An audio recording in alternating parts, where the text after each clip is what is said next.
Bienvenidos a Entre Terapeutas, el podcast del Colegio de Terapeutas de Costa Rica, un espacio diseñado para compartir con expertos temas de las profesiones que agremia el colegio y mantenerse al día con las novedades y avances de cada una de nuestras disciplinas. Bienvenidos a Entre Terapeutas. Qué gusto volverlos a ver en un episodio más de Entre Terapeutas, el podcast del Colegio de Terapeutas, este espacio donde conversamos de los diferentes campos de acción de las profesiones que agremia nuestro colegio. Hoy dedicado a terapia del lenguaje y bueno, para eso tengo una invitada muy especial aquí conmigo. Tengo a Lorena Rodríguez, quien es fonoaudióloga de la Universidad del Valle, Colombia, desde hace 30 años, logogenista desde el 2016, con certificación en logogenia oral, logodáctica y logoleo.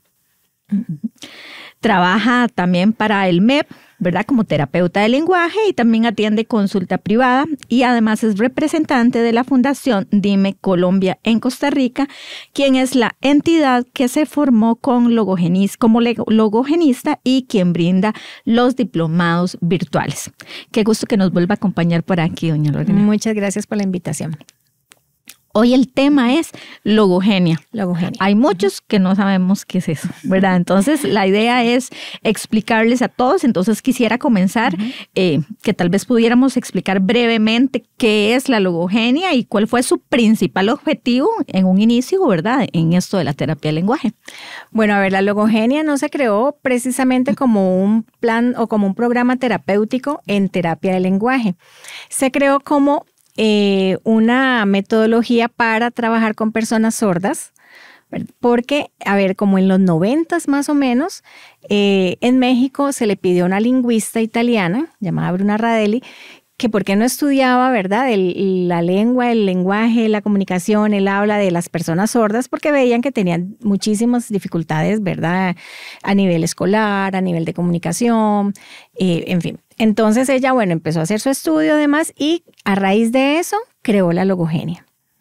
Entonces la logogenia, digamos que se creó específicamente para trabajar con personas sordas, sobre todo como en la parte, digamos, de adquisición sintáctica, que eso es algo que tienen muchísima dificultad las personas que no oyen bien, ¿verdad? Que omiten muchos elementos gramaticales, por ejemplo, los artículos, las conjunciones, las preposiciones, como que lo que no tiene un referente visual es muy difícil, o táctil, ¿verdad? Es más difícil como adquirirlo o entenderlo.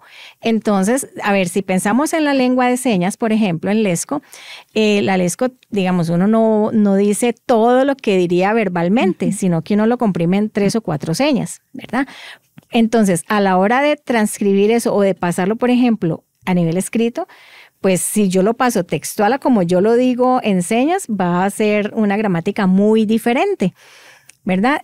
Ahora, una persona que ni siquiera de pronto tiene lengua de señas, sino que de señas naturales, ¿verdad? Que oye muy mal, pero que tal vez no la han detectado, porque eso también pasa muchas veces, que no se detectan, entonces hablan muy mal, hablan como muy agramaticales, y no saben, ¿verdad? No se sabe todavía que esa persona es sorda, y en cuanto uno ya hace un diagnóstico, uno dice, con razón, ¿verdad?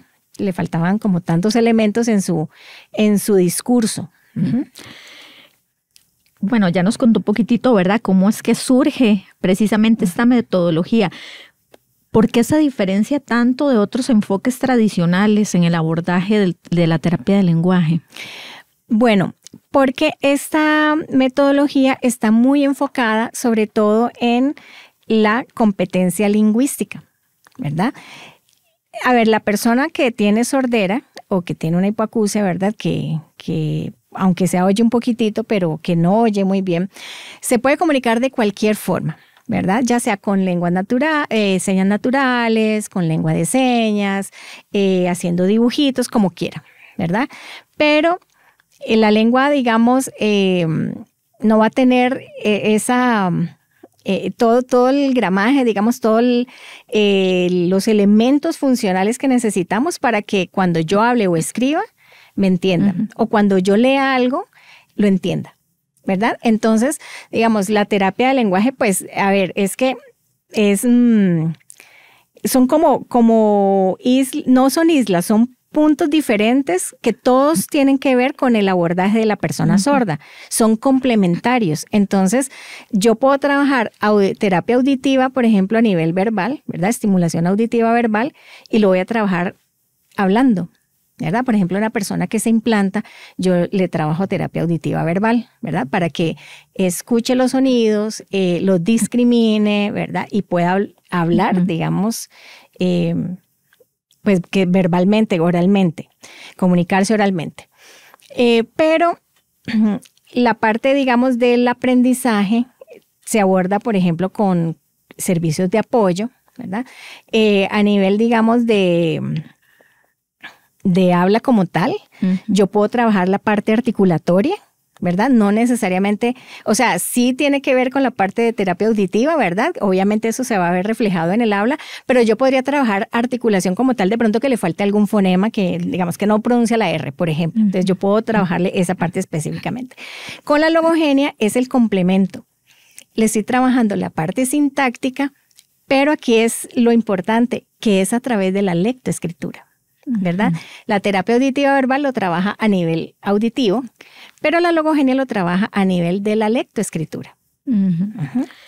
Desde su experiencia, Lorena, ¿qué tipo de población se beneficia más con esta metodología, con la logogenia? A ver, la logogenia, como les decía, se creó para personas sordas, pero yo he podido implementarla, digamos, con otras personas, por ejemplo, con chicos con síndrome de Down, a través del logoleo, ¿verdad? Porque ellos, como sí escuchan, los chicos que yo tengo sí escuchan, entonces ellos, pues obviamente hay que aprovechar la parte auditiva, ¿verdad? Pero conozco colegas que han trabajado con chicos, por ejemplo, con autismo. Digamos, la representante del Ecuador su hijo tiene autismo y ella implementó logogenia con su hijo y le enseñó a leer y escribir, porque esto también te abre como la ventanita de la lectoescritura. Entonces, los niños aprenden mucho más fácil. Es como acceder a la lectoescritura y a la lengua, ¿verdad? Por ese canal visual. Que precisamente eso le quería consultar, ¿verdad? ¿Cuáles son esos fundamentos lingüísticos o teóricos que sustentan esa técnica? Bueno, la logogenia está basada en la gramática generativa de Chomsky. No sé si recuerdan cuando estábamos en el colegio o en la universidad, los arbolitos, ¿verdad? Donde se hablaba del sintagma nominal, el sintagma verbal, ¿verdad? Los artículos, las preposiciones. Bueno, toda esta forma en que nosotros generamos pues una oración. Entonces, digamos que esa es como la base. La base que Bruna Radelli utilizó para crear esta metodología. Ahora, ¿cómo funciona, verdad? Se trabaja a partir de órdenes que se llaman pares mínimos. Entonces, lo que se hace es que se le muestra a la persona un cambio gramatical para que la persona haga una inferencia, ¿verdad? Digamos, cuando yo tengo un niño pequeñito, ¿verdad? Que recién nace, él oye, y oye palabras, oye oraciones, ¿verdad? De su familia. Cuando entra a la escuela o al kinder, oye muchas más cosas de sus compañeritos, de sus maestras, y ahí poquito a poquito va formando, digamos, esa regla, o va adquiriendo esas reglas gramaticales sin que yo le tenga que explicar de qué se trata, ¿verdad? Entonces, por ejemplo, yo no le digo, mira, es que uno dice la casa porque la es un artículo, es femenino, es singular, ¿verdad? Pero el carro es, no, eso yo no se lo explico a nadie, ¿verdad? Okay. A menos de que esté en clase de español. Pero digamos a una persona que está aprendiendo a hablar, o incluso si yo me voy para otro país, ¿verdad? Digamos aprender de forma inmersiva el idioma, a mí nadie me va a decir, mira, es que, ¿verdad? Hay que decirlo de esta forma porque es que eso es un artículo. No, te hacen la corrección, pero no te van a explicar el por qué. Entonces, la logogenia funciona de una manera similar. Yo le muestro visualmente la regla ortográfica, ¿verdad? Entonces, en la ejecución yo me doy cuenta si la persona entendió o no entendió, y ahí va haciendo esas inferencias. ¿Qué sé yo? Por ejemplo, yo digo, dame un lápiz, y después yo le digo, dame una regla, ¿verdad? Las dos, primero ejecuto una, luego ejecuto la otra. Entonces, ¿qué le estoy mostrando ahí? Bueno, un cambio gramatical de género, ¿verdad? Porque es un lápiz o una regla. Entonces ahí hacemos ese cambio. Y eso es como lo más básico, pero después de ahí se van metiendo adjetivos, preposiciones, bueno, conjunciones, en fin. Que de hecho eso era lo que quería preguntarle un poco, ¿verdad? ¿Cómo era en la práctica clínica en el momento en que se lleva a cabo esa sesión, ¿verdad? De que llega un paciente, ¿verdad? ¿Cómo se aplica la logogenia y, o sea, cuáles son como esos elementos que le caracterizan? Bueno, primero uno tiene que hacer una evaluación de qué sabe o qué no sabe, qué conoce, qué no conoce a nivel gramatical y obviamente a nivel lexical, porque si yo no tengo un vocabulario para expresarme ni verbal ni escrito, pues no lo voy a hacer, ¿verdad? Entonces necesito saber qué conoce la persona. Después de eso, entonces empezamos, digamos, con estos pares mínimos que les digo. Siempre se trabaja inicialmente con frases cortas, ¿verdad? Donde cambiamos un solo elemento. Siempre esa es como la pauta, se cambia un elemento. Entonces se cambia o el sustantivo o el verbo. Obviamente si yo cambio de un sustantivo femenino a uno en masculino, pues tengo que cambiar el artículo, ¿verdad? Es un cambio obligado. Y luego meto plurales y luego voy metiendo conjunciones y ahí voy haciendo como diferentes tipos de pares mínimos que le van mostrando a la persona diferentes reglas gramaticales, por ejemplo, reglas de género, de orden, ¿verdad? Porque yo puedo decir, por ejemplo, a ver, dame el lápiz y toca la regla. O te puedo decir, dame la regla y toca el lápiz. Entonces son las mismas palabras, pero en un diferente orden que a la hora de ejecutarlo, pues va a ser algo totalmente diferente. Entonces, digamos que eso es como lo que se empieza trabajando. Luego, cuando ya va subiendo, pues como de nivel y cuando ya va aprendiendo más vocabulario y más reglas gramaticales, se empiezan a trabajar, por ejemplo, preguntas y respuestas, entonces igual se empieza desde lo mínimo, ¿verdad? Que responda sí o no, que responda con una palabra, que responda con una frase corta. Y siempre, siempre, siempre se trabaja todo lectoescrito, no se habla, no se habla. Si yo tengo una persona sorda que tiene un apoyo auditivo, llámese implante, llámese audífono, ¿verdad? Entonces, como tiene la posibilidad de escucha, cuando termino con la parte, digamos, lectoescrita, si trabajamos verbalmente, ¿verdad? Entonces leemos oralmente, tratamos de recordar lo que escuchamos, tratamos de recordar lo que leímos, porque la idea es que esto gramatical que estoy haciendo de forma lectoescrita se traslade también a la parte oral, ¿ok? Bueno, y luego ya se trabaja, digamos, redacción, comprensión, digamos, de absurdos, de metáforas, ¿verdad? Entonces, todo tiene pues como un orden, pero siempre se empieza desde lo más básico en cada uno de los niveles. Bueno, es súper amplio, ¿verdad? Ahora que usted lo comentaba así, Lorena, ¿necesitan los terapeutas del lenguaje prepararse, sacar alguna especialidad, alguna formación especial para poder aplicar la logogenia? Sí, hay que certificarse. Bueno, hay diferentes certificaciones. Está Logogenia Plus o Logogenia Pura, pues, que es para trabajar con personas sordas que no tienen la posibilidad de escucha. La logogenia oral complementada, que es la que nos permite trabajar con la parte oral también. Logoleo, por ejemplo, es para niños que oyen, pero que tengan alguna otra condición, digamos, por ejemplo, qué sé yo, problemas del aprendizaje, como los que yo trabajo en consulta privada de síndrome de Down, bueno, o chicos con autismo, ¿verdad? Bueno, ellos. Hay otra formación que se llama logodáctica, que es para trabajo grupal en el aula del estudiante, ¿verdad? De la persona sorda con sus compañeros oyentes. Pues ahorita que, digamos, en escuelas regulares donde hayan estudiantes. Si es en una escuela, digamos, donde solo hay niños sordos, pues también se puede hacer un trabajo grupal, ¿verdad? Pero bueno, esa es la ventaja o lo bonito, digamos, de la metodología, que se puede trabajar en grupo también, tanto con chicos oyentes como con chicos con sordera. Entonces sí, hay que certificarse porque, digamos, lo que yo les estoy contando aquí se ve como muy simple, pero a la hora de, digamos, de salir de un enredo, por ejemplo, que sí, ¿cómo le explico yo a un niño un error? O sea, porque yo no se lo puedo decir, es lo que te decía ahora, yo no le puedo decir, mira, es que tiene que ser con A porque es femenino. O sea, no le puedo explicar eso verbalmente, ni enseña, ni con dibujitos, ni nada. Tengo que hacerlo lectoescrito, ¿verdad? Y se entiende, o sea, los chicos llegan a entender estas estos cambios y estos errores. Qué bueno.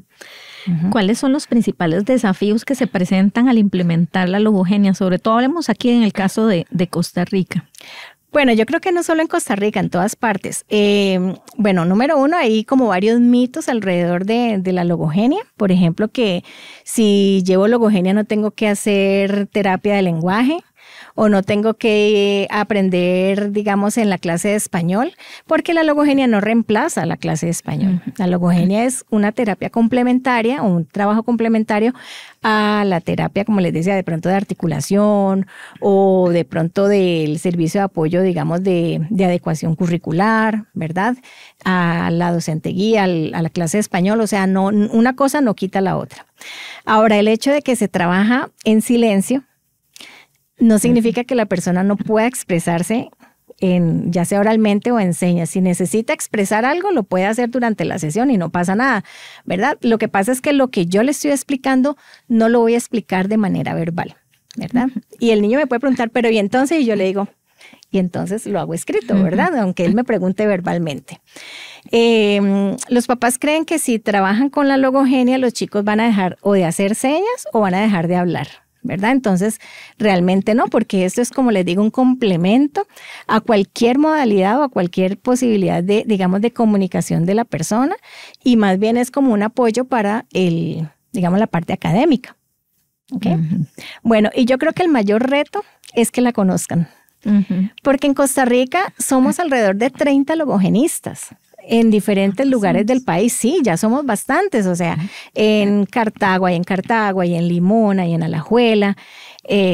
Entonces, en San José somos varios también. Entonces, en realidad, el problema es que, bueno, muchos profesionales no la conocen, pero lo peor es que las personas a las que va dirigida la metodología tampoco, ¿verdad? Entonces, las familias de los niños, ¿verdad?, sordos no conocen la logogenia, excepto los que están trabajando directamente con nosotros, pero tampoco lo socializan. Entonces, pues es importante como que las personas que tengan, digamos, la facilidad de tener estas familias cerca, qué sé yo, los audiólogos, los docentes de audición y lenguaje, los docentes de aula, otorrinos, o sea, que conozcan un poquito sobre esto y puedan referir a los chicos, porque en realidad les voy a contar que a mí los que me han referido a nivel privado es una audióloga. Entonces es curioso porque, ¿verdad? Bueno, ella conoce de la metodología, sabe que sirve, y entonces me ha estado sugiriendo algunos, ¿verdad? Enviando a algunas personas. Y bueno, esto es de verdad, es maravillosa. O sea, el que la conoce queda enamorado. De hecho, usted ahora, bueno, hasta la apunté aquí que no se me olvidara, ¿verdad? Porque dijo una palabra clave, complemento, ¿verdad? Desde su perspectiva profesional, ¿cómo puede la logogenia contribuir o cómo contribuye, ¿verdad?, a ese fortalecimiento de la inclusión social, ¿verdad? En la inclusión educativa también, que es muy importante, ¿verdad? En el caso de los niños que tienen esas dificultades de lenguaje.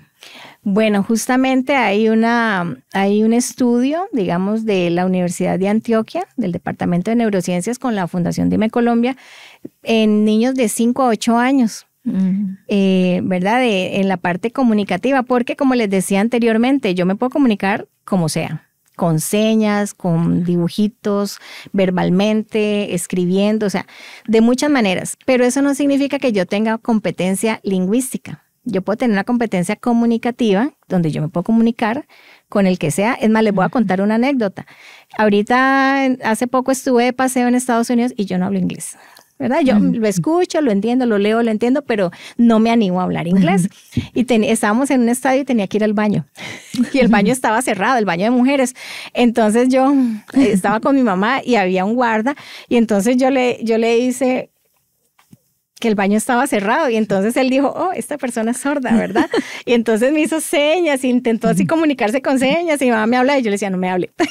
No me hable, porque yo decía, ya me dio hasta pena que él vea que yo sí oigo y le estoy haciendo señas, pero era porque yo no sabía cómo, ¿verdad? Me daba pena, realmente me da pena hablar en inglés. Entonces, y yo dije, maravilloso, porque con lo poco y nada que, ¿verdad? Para empezar, porque no sé si las señas de ellos son las mismas que las nuestras, pero él me entendió y me llevó hasta donde había otro baño, ¿verdad? Hasta nos acompañó. Entonces fue muy bonito. Entonces, competencia comunicativa todos tenemos, pero competencia lingüística no necesariamente. ¿Y qué significa eso? Bueno, pues que yo utilice las reglas gramaticales del español correctamente, ¿verdad? Que utilice, que no omita ningún elemento gramatical funcional, ya sea lexical o funcional, ¿verdad? Que yo utilice bien las reglas de género, de número, de orden de la oración, ¿verdad? Porque yo puedo decir, la casa es bonita, pero yo puedo decir bonita la es casa y están las mismas palabras, están, o sea, ahí el género está bien, pero no está bien el orden. Entonces, eso, lo que necesitamos es justamente eso, ¿verdad? Entonces, bueno, es un complemento porque, como les decía, el trabajo que se hace porque logogenia lo ideal es que sea a partir más o menos de los 5 años a los 18, ¿verdad? Después de ahí se puede trabajar la logogenia con personas adultas, pero obviamente el aprendizaje o la integración y adquisición de estas reglas no va a ser tan rápido, tan fácil como en niños pequeños que están aprendiendo todavía, que tienen esa ventanita del aprendizaje todavía abierta, ¿verdad? Entonces, digamos que el trabajo, por ejemplo, que yo hago en mi escuela, yo trabajo en una escuela del ministerio, en una escuela regular, yo tengo varios estudiantes con sordera y digamos, yo tengo el trabajo de logogenia, también les hago terapia auditiva porque no puedo dejar de lado esa parte, porque son chicos que todavía están pequeños y que todavía tienen problemas, digamos, en articulación, en discriminación de sonidos, entonces igual se sigue trabajando eso. Y tengo el apoyo, digamos, de la compañera yo soy un apoyo más, pero bueno, está, digamos, el trabajo en conjunto de la compañera de adecuaciones, de la docente guía, ¿verdad? Entonces, entre todos se ha hecho un trabajo que esos niños están aprendiendo, ¿verdad? Muchísimo tengo una sobre todo que es increíble, ella repitió segundo grado y cuando empezó segundo, ella no sabía leer y escribir absolutamente nada y ahorita ella redacta, o sea, con algunos errores más por lo auditivo, digamos, de omisión de letras, por ejemplo, ¿verdad? O de sílabas compuestas que a veces les cuesta un poco, pero la redacción en gramática es excelente. Es excelente. Bueno, ahora que usted nos decía, ¿verdad? Obviamente con su amplia experiencia en este campo, ¿verdad? De sobra sabe que la logogenia pues es un gran avance, ¿verdad? Ahora sí, que lástima ahora que más profesionales pudieran referir y pudieran saber. ¿Hay evidencias científicas recientes que respalden lo exitoso que es aplicar esta metodología? Bueno, a ver, está el estudio que es del 2020, si mal no estoy. Tenemos un libro, por ejemplo, de experiencias en logogenia y en logodáctica, de las representantes, digamos, de la fundación. Entonces, bueno, mi experiencia fue, por ejemplo, logogenia en pandemia, ¿verdad? Que fue un trabajo que se hizo de forma virtual. Entonces, en la pandemia todos nos fuimos a virtualidad y yo tuve la posibilidad de atender a mis estudiantes con sordera, que eran colegiales, no eran de escuela, eran de colegio, de verlos por lo menos 2 días a la semana virtualmente en logogenia. Y también son chicos que a mí me encantó el trabajo con ellos porque había uno, digamos, que los dos tenían implante coclear, que verbalmente no era muy bueno, pero yo decía, lo que él entiende a nivel lectoescrito, ¿verdad? Lo que él entiende cuando lee es espectacular. O sea, él entendía muchísimo, muchísimo lo que leía, a pesar de que él empezó muy tarde con su estimulación auditiva y con su estimulación de logogenia. Pero bueno, las experiencias que yo he tenido, digamos, con chicos grandes han sido muy, muy satisfactorias, ¿verdad? Muy entusiasmantes, ¿verdad? Cada vez uno quiere hacer más. Y bueno, está ese libro, por ejemplo, en diferentes modalidades. Entonces, sí, hay varios estudios por allí. Lorena, un mensaje final que le podemos dejar, ¿verdad? No solamente a los terapeutas del lenguaje, ¿verdad? Para que también se enamoren, ¿verdad? Y puedan incorporar incluso esta metodología. Bueno, ya sabemos que necesitan certificación y también pues a las personas, ¿verdad? Que tal vez tienen un desconocimiento, porque creo que muchas de estas cosas también es por desconocimiento. Entonces utilicemos el canal para que aquellos que están viendo en casa, ¿verdad? De pronto digan, yo podría ir donde es terapeuta del lenguaje, ¿verdad? Y qué importante pues cuente con esa certificación, esa especialidad. Claro, bueno, una cosa que es muy importante, un aspecto muy importante es que ahora el Ministerio de Educación, por lo menos a los terapeutas del lenguaje, nos dejó dentro de la nueva normativa para el próximo año 2 lecciones para logogenia. Muy bien. ¿Verdad? Que podemos aplicar en logogenia. Digamos ya como no, ya dentro de normativa, o sea, ya eso está ahí como, ¿verdad? Estipulado en el ministerio. Entonces, yo sé que desafortunadamente la formación ahorita es de uno, ¿verdad? Uno tiene que pagar sus propias certificaciones, pero bueno, ahí está de todas maneras el recurso, no es tan costoso, ¿verdad? Certificarse, y realmente tenemos mucha población que lo está necesitando, porque ahorita con la inclusión, pues a nosotros nos llega de todo, ¿verdad? Nos llegan diferentes patologías, ¿verdad? Chicos con patologías diferentes, más bien, diferentes dificultades, cosas que tal vez uno no maneja, porque uno al final de cuentas digamos, se especializa un poco como en un área, que lo que sabe, le gusta o en lo que más ha tenido formación, pero ahorita uno tiene que saber como de todo un poquito. Desafortunadamente, como les digo, la logogenia pues no es algo como que llega, voy a aplicar logogenia si no sé la logogenia, porque realmente sí hay que conocerla, hay que ver, o sea, es muy intensivo el estudio, pero realmente pues es muy ilustrativo, muy didáctico, muy, ¿verdad? Para los chicos es muy fácil, digamos, de irlo manejando. Cuando tenemos chicos que ya tienen de pronto algo asociado, ¿verdad? Un déficit atencional o problema visual, va uno un poquito más lento, pero se logra, o sea, sí se logra avanzar y realmente uno dice, es que, a ver, se los digo por ejemplo con unas chicas que yo tengo con síndrome de Down en el consultorio privado. Tengo una que yo le digo a la mamá, ella puede ser que no hable perfecto, pero lo que ella tiene en esa cabeza es increíble, es increíble. O sea, ella ya, digamos, la regla gramatical de género y de número la maneja así. Entonces, para mí eso es, yo digo, es orgullo. Es exacto, y es una cosa así maravillosa. O sea, yo digo, esto es verdad, que sin nadie explicárselo ni nada, sino que con esta metodología ella ya lo agarró, ¿verdad? En estos días se evaluó un chico también. Y los papás siempre están como muy ansiosos porque yo les presento algo escrito y ¿qué hago con eso? O sea, los chicos dicen, y entonces a las mamás, pero ¿y si le explicamos en señas? ¿Y si le decimos? Y yo, no, es que la metodología no se trabaja así, ¿verdad? Y cuando el chiquillo hace, y yo le digo a la mamá, ve, esos son los que necesitamos que aparezcan. O sea, que él ya entendió que era lo que yo le estoy mostrando, ¿verdad? O sea, el cambio que yo le hice, ya le entendió, mira, ya aquí hay algo diferente. Entonces, eso es como lo que uno necesita, que los chicos digan, y que los papás también digan, mira, qué interesante. Pero sí, necesitamos, digamos, que lo conozcan no solamente los profesionales que nos pueden enviar esos chiquillos, digamos, otorrinos, audiólogos, otros terapeutas, ¿verdad? Sino también las familias. Necesitamos que esto llegue a las familias porque ya, digamos, la mayoría de logogenistas somos del MEP, ¿verdad? Habrá 1 o 2 si acaso que no están dentro del ministerio, pero casi todos estamos en el ministerio y entonces hay que aprovechar este recurso. Por supuesto. Hay que aprovechar el recurso. Y si no, pues que bueno, que los papás se empoderen y empiecen a pedirlo para que también el ministerio pueda formar más gente y bueno, pues que la población con sordera del país avance, digamos, en la parte comunicativa y lingüística, ¿verdad? De los chicos con sordera. Lorena, muchísimas gracias. Bueno, muchísimas gracias por la invitación. De verdad que estos espacios son fabulosos.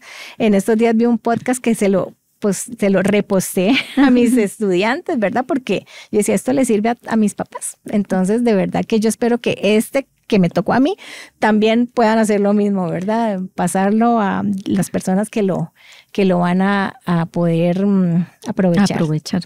Muy linda la labor, como siempre, ¿verdad? Y esos campos de acción de los profesionales, de verdad que sí. Y pues eso de contribuir a que cada día tengamos una sociedad más inclusiva. Sí, muchísimas gracias. Gracias a ustedes. Bien. Y muchísimas gracias a ustedes también por acompañarnos.